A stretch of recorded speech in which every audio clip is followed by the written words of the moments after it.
안녕하세요. 오늘의 이야기는 대한민국 60세 이상 시니어들이 속 시원하게 공감할 수 있는 드라마 며느리의 역습입니다. 재미있게 시청해 주세요. 지금 시작합니다. 경상도 작은 시골 마을에서 자란 김수연은 26살에 서울 대기업에 다니는 박진우와 결혼했다. 첫사랑이었던 진우를 만나 행복한 신혼생활을 꿈꾸며 시댁으로 향했다. 하지만 시댁의 반응은 차가웠다. 아유, 사투리가 심하네. 서울 사람들 앞에서 말 조심해야겠어. 시어머니 박정숙이 첫마디부터 수연을 움츠러들게 만들었다. 네, 어머니. 조심하겠습니다. 시아버지 박철수도 마찬가지였다. 요즘 지방 출신들이 서울 남자만 노리더라. 우리 진우가 속은 건 아니겠지? 농담이라고 했지만 수연에게는 비수 같은 말이었다. 무엇보다 시누이 박혜진이 가장 심했다. 언니, 우리 오빠는 원래 서울대 나온 변호사 딸이랑 만나고 있었는데 갑자기 언니가 나타나서 결혼하게 됐잖아요. 혜진은 마치 수연이 오빠를 빼앗아간 것처럼 말했다. 수연은 참기로 했다. 새 가족이니까 시간이 지나면 마음을 열어줄 거라고 믿었다. 하지만 현실은 달랐다. 수연아, 설거지 좀 해놔. 나는 어깨가 아파서 못하겠어. 시어머니는 매일 온갖 집안일을 수연에게 떠넘겼다. 혜진이는 회사 다니느라 바쁘니까 너가 다 해. 직장 생활을 하는 수연에게도 똑같이 바쁜데 시누이만 특별 대우였다. 남편 진우에게 하소연해봤지만 돌아오는 대답은 실망스러웠다. 여보, 우리 어머니가 원래 그런 분이야.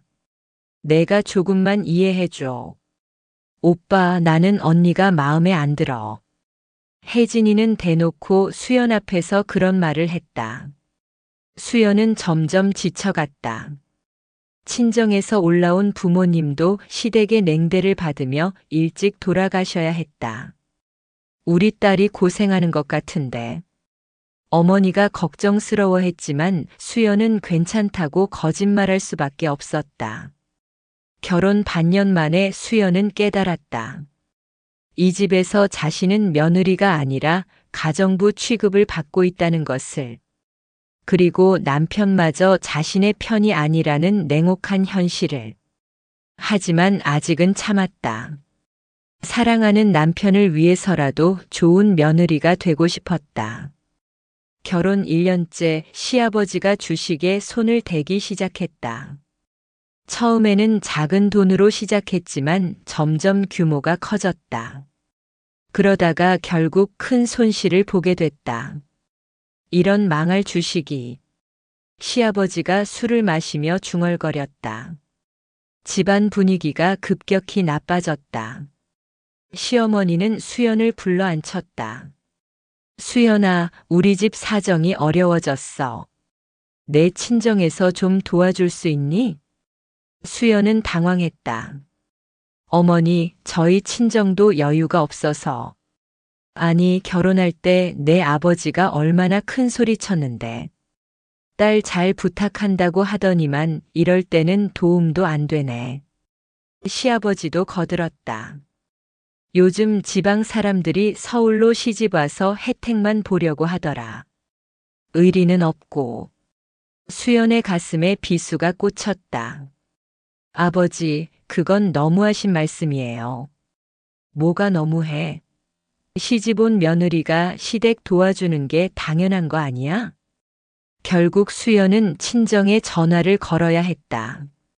아버지는 농사일로 힘든 상황인데도 억지로 돈을 마련해 보내주셨다.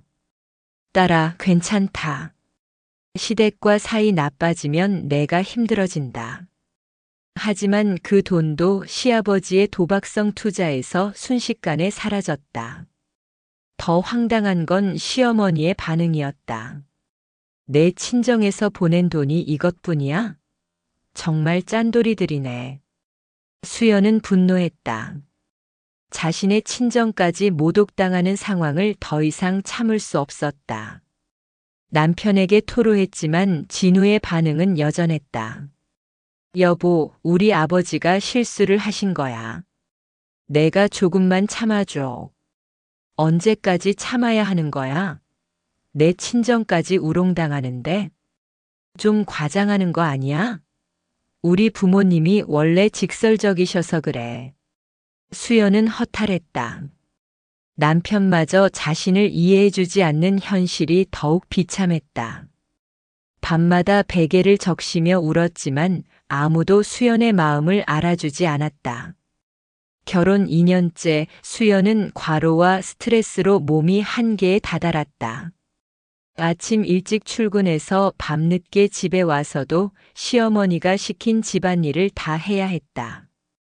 수연아, 오늘 혜진이 친구들 온다니까 음식 준비 좀 해놓고 가. 어머니, 제가 오늘 야근이라서. 야근이 뭐 대수야. 며느리 노릇도 제대로 못하면서. 결국 수연은 새벽까지 음식을 준비했다. 다음 날 회사에서 쓰러진 것도 당연했다. 응급실에 실려간 수연을 찾아온 시어머니는 동정은커녕 오히려 핀잔을 주었다. 젊은 것이 몸 관리도 제대로 못해서 이런 식으로 병원비 나오게 하면 어떻게 해? 어머니. 수연은 말할 힘도 없었다. 며느리면 시댁 일은 당연히 해야 하는 거야.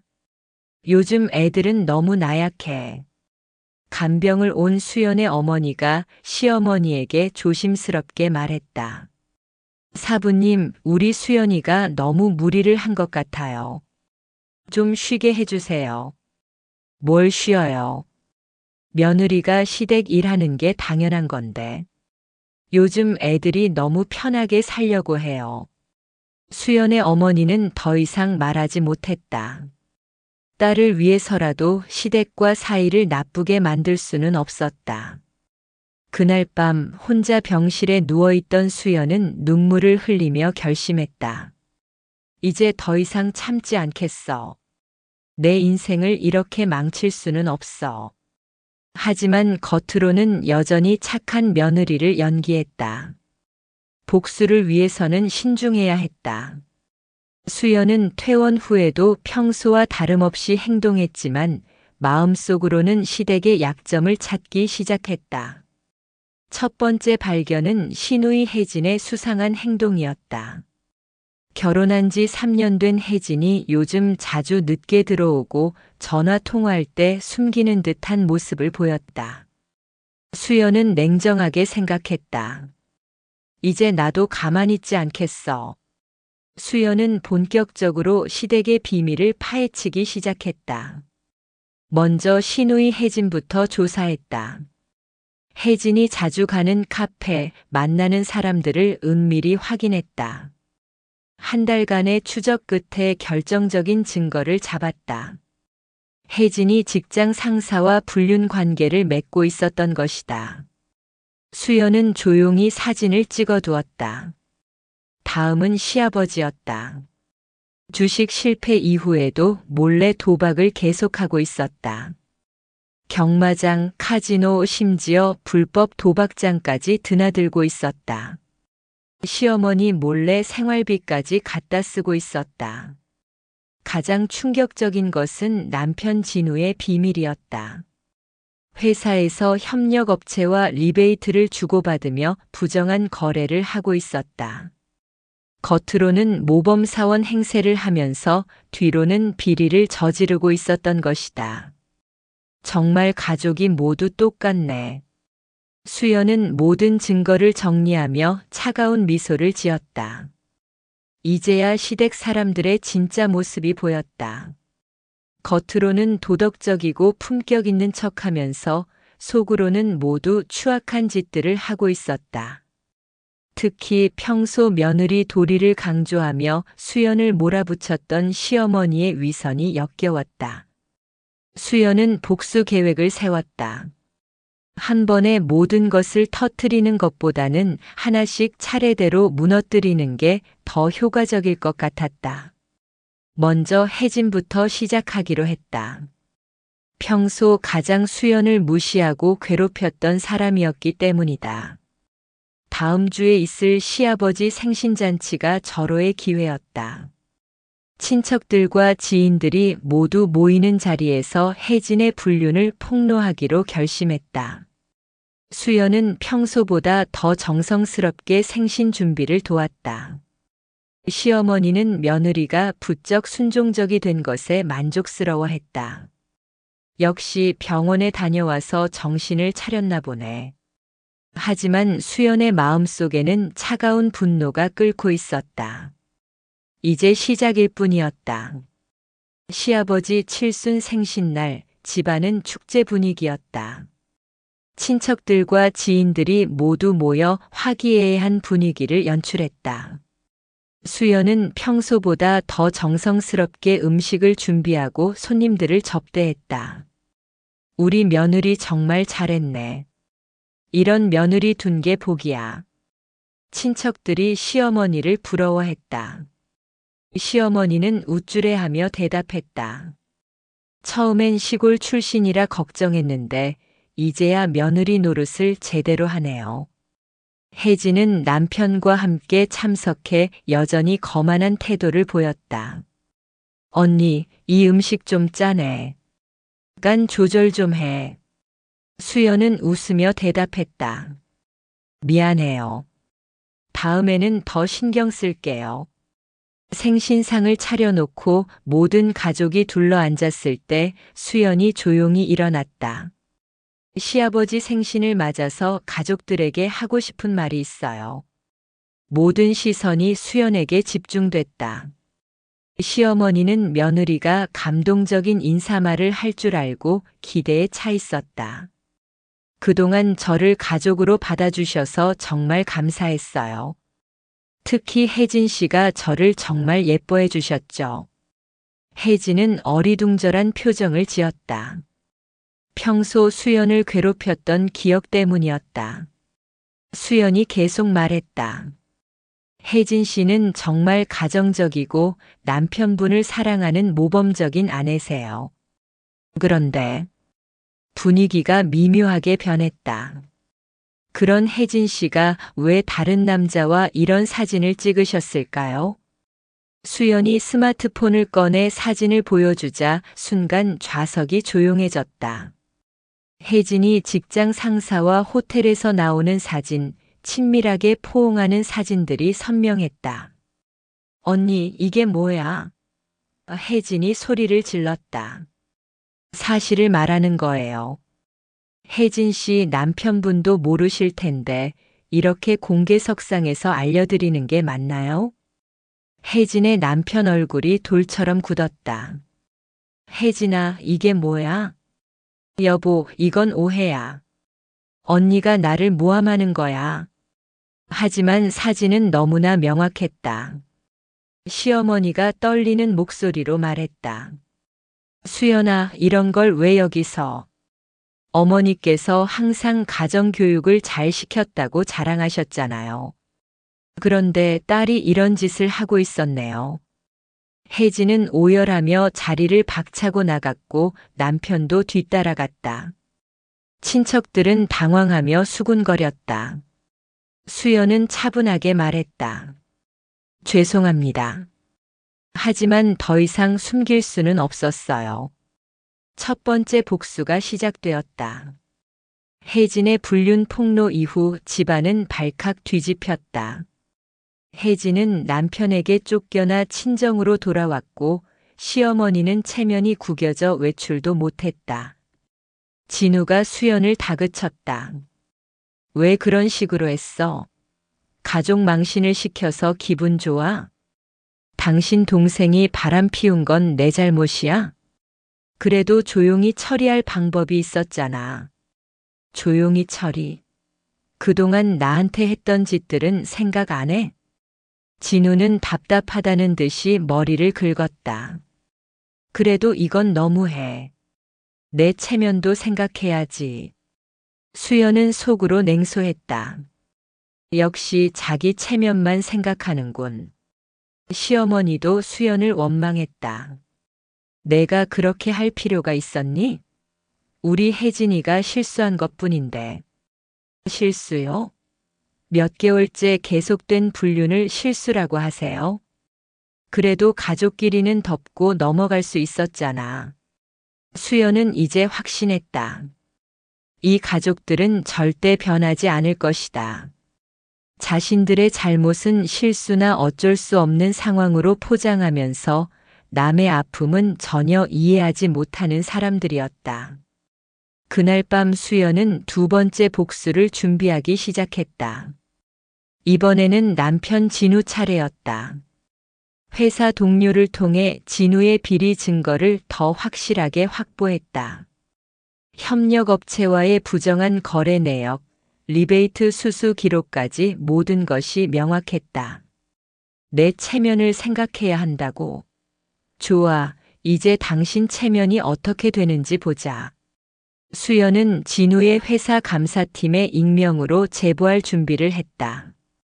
내부 고발자 보호 제도를 이용해서 진우의 비리를 신고하기로 했다. 동시에 시아버지의 도박 증거도 정리했다. 시어머니가 모르는 빚까지 파악했다. 이제 한 방에 모든 것을 터뜨릴 때가 왔다. 수연은 거울을 보며 스스로에게 말했다. 이제 진짜 시작이야. 수연의 두 번째 폭탄이 터졌다. 진우의 회사에 비리 제보가 들어간 다음 날 감사팀이 조사에 착수했다. 진우 씨, 감사실로 와주세요. 회사에서 연락이 왔다. 진우는 당황했다. 자신의 비리가 완벽하게 숨겨져 있다고 생각했는데 모든 증거가 드러났다. 누가 제보했나요? 진우가 물었지만 답은 돌아오지 않았다. 집으로 돌아온 진우는 수연을 의심했다. 너 설마. 뭐? 내 회사 일에 대해 다른 사람한테 말한 적 있어? 수연은 태연하게 대답했다. 당신 일에 관심도 없는데 뭘 말해. 하지만 진우는 확신했다. 혜진 일 이후로 수연이 이상하게 변했다고 생각했다. 며칠 후 더 큰 충격이 기다리고 있었다. 시아버지의 도박 사실이 시어머니에게 발각된 것이다. 수연이 시어머니에게 우연히 시아버지의 경마장 출입 영수증을 보여줬다. 어머니, 이게 뭐예요? 아버지 옷에서 나왔는데. 시어머니가 영수증을 보자 얼굴이 하얘졌다. 이게 뭐야, 여보? 시아버지는 발뺌했지만 수연이 준비한 증거는 너무 많았다. 도박장 CCTV 사진, 빚 독촉 문자들까지 모든 것이 드러났다. 당신이 그동안 생활비까지 갖다 썼다고.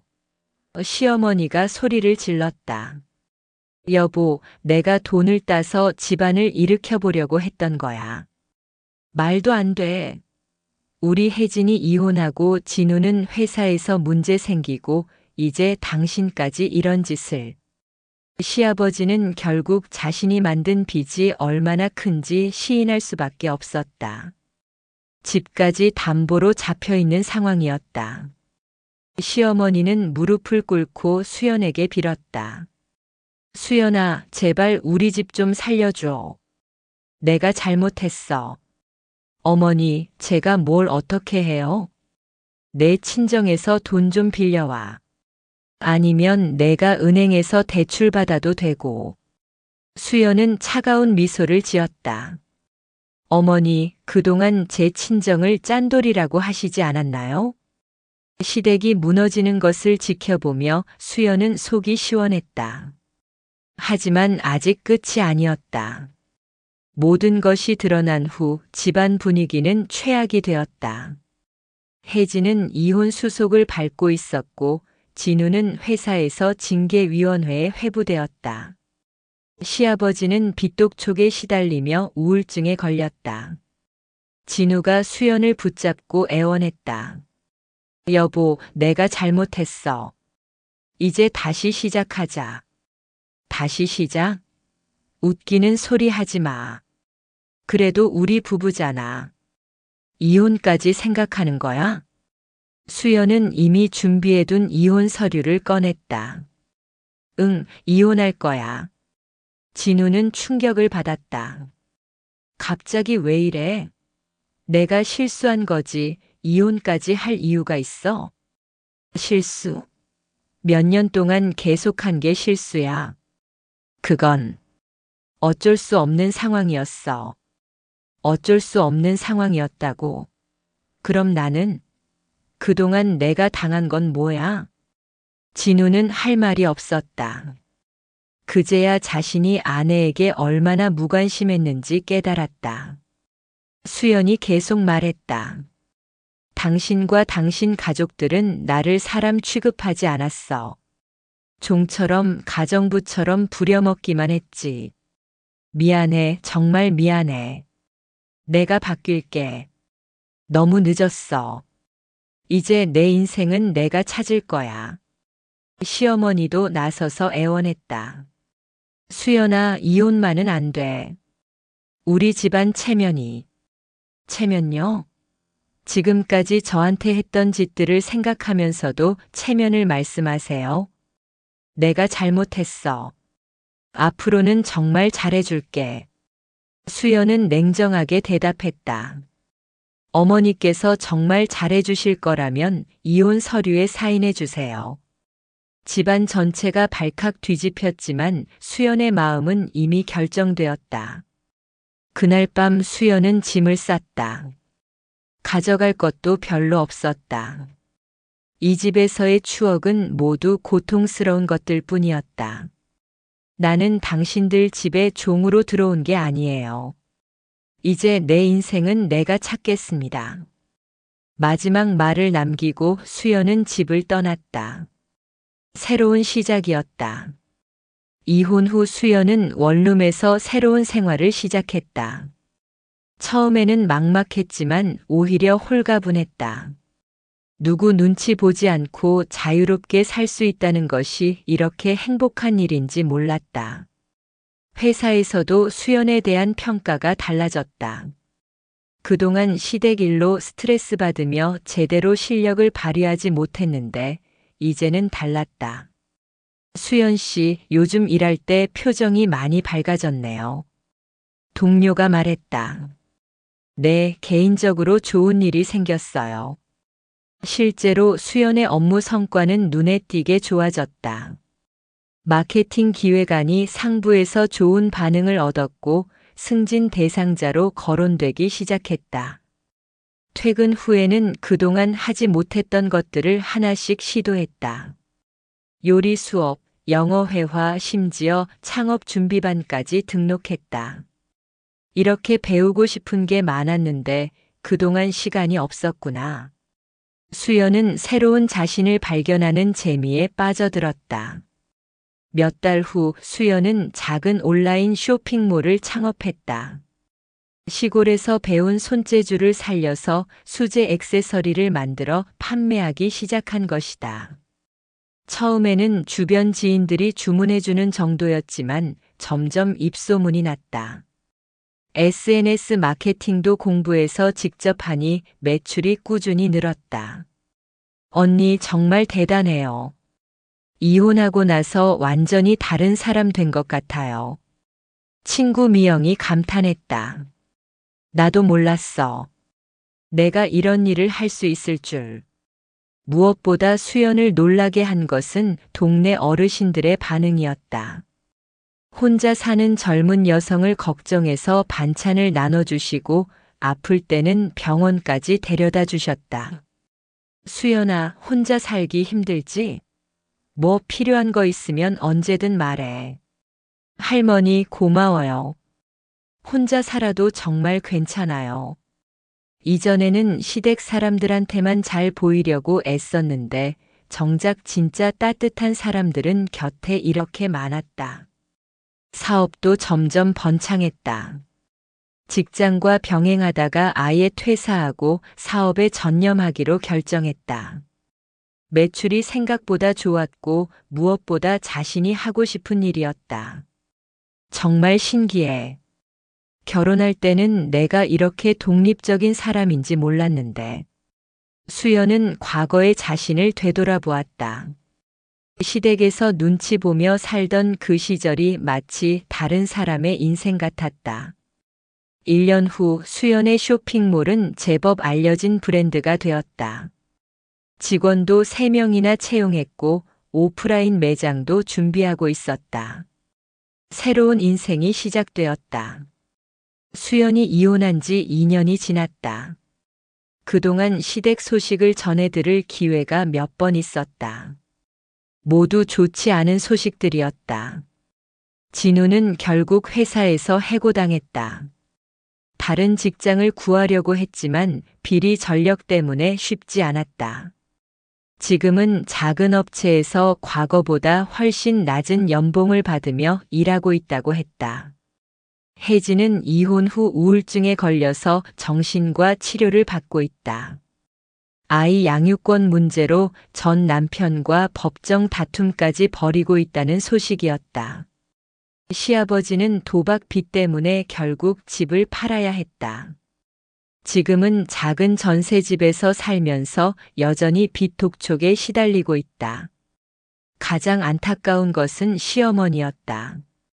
스트레스로 인해 몸이 많이 약해졌고 당뇨 합병증까지 생겼다. 혼자서 병원 다니기도 힘든 상황이라고 했다. 어느 날 수연에게 뜻밖의 전화가 걸려왔다. 시어머니였다. 수연아, 나야. 목소리가 많이 늙어 있었다. 2년 사이에 많이 지친 것 같았다. 네, 어머니. 미안해. 정말 미안해. 그동안 내가 너무 못됐었어. 시어머니는 울면서 사과했다. 하지만 수연의 마음은 이미 차가워진 뒤였다. 어머니, 이제 와서 사과하셔도 늦었어요. 수연아, 제발. 우리 진우랑 다시. 그런 말씀은 하지 마세요. 저 이제 정말 행복하게 살고 있거든요. 전화를 끊고 수연은 창밖을 바라보았다. 자신이 운영하는 매장에서 손님들이 즐겁게 쇼핑하는 모습이 보였다. 그때 친구 미영이 들어왔다. 언니, 시어머니한테 전화 왔다면서. 괜찮아? 응, 괜찮아. 오히려 확신이 섰어. 뭐가? 수연은 환하게 웃으며 말했다. 내가 참은 만큼 내 인생을 망칠 필요는 없었다는 걸 말이야. 과거에는 착한 며느리가 되려고 남들에게 좋은 사람으로 보이려고 자신을 희생했다. 하지만 그 희생은 아무도 인정해주지 않았고 오히려 더 많은 것을 요구받을 뿐이었다. 이제는 내 행복이 우선이야. 다른 사람 눈치 보면서 살 시간에 내 꿈을 이루는 게 훨씬 의미 있어. 그날 저녁 수연은 새로 사귄 남자친구와 데이트를 했다. 회사원이 아닌 프리랜서 디자이너였는데 수연의 일을 존중해주고 응원해주는 사람이었다.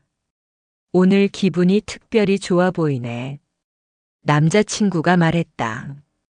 응, 과거와 완전히 결별한 기분이야. 수연은 하늘을 올려다보았다. 별이 유난히 밝게 빛나고 있었다. 복수는 끝났다. 이제 진짜 자신만의 인생을 살아갈 시간이었다. 오늘 이야기 어떠셨나요? 재미있으셨다면 구독과 좋아요 부탁드립니다. 다음에도 더 재미있는 소재로 찾아뵙겠습니다. 시청해주신 여러분 감사드립니다. 다른 이야기를 더 듣고 싶으시다면 클릭하세요.